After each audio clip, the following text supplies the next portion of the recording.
মানুষকে যত্ন নিলে মানুষ যে কত ভালো হয় আপনি কল্পনাও করতে পারবেন না।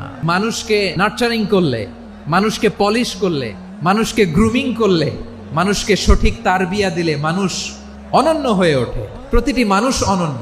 মানুষকে আল্লাহ তাআলা দিয়েছেন অসীম ক্ষমতা। মানুষ যা কল্পনা করতে পারে মানুষ তা করে দেখাতে পারে। মানুষের কাছে অসাধ্য কিছু নাই মৃত্যু ছাড়া, অ্যাকসেপ্ট ডেথ। তোমার জন্ম হয়েছে জিতার জন্য, বিজয়ের জন্য তোমার জন্ম। মানুষের শুরুটাই হয় বিজয় দিয়ে। ওই 20 কোটি শুক্রাণুর প্রতিযোগিতায় সবাইরে পেছনে ফেলে সেদিন আমি সফল হয়েছিলাম, সেদিন আমি বিজয়ী হয়েছিলাম, সেদিন আমি এত ছোট ছিলাম মাইক্রোস্কোপ দিয়েও আমার অস্তিত্ব টের পাওয়া যায় না।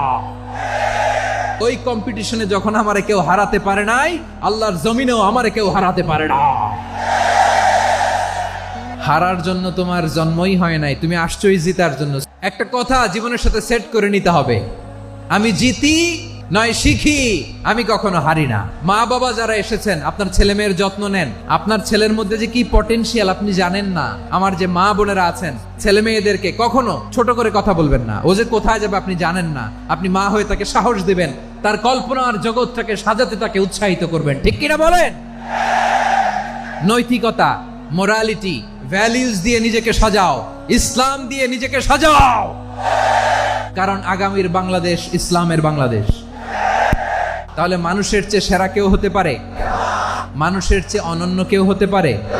মানুষকে কেউ হারাতে পারে? আমি তুমি অনন্য, আমাকে তোমাকে হারায়া দেওয়া এত সহজ না, ঠিক কিনা?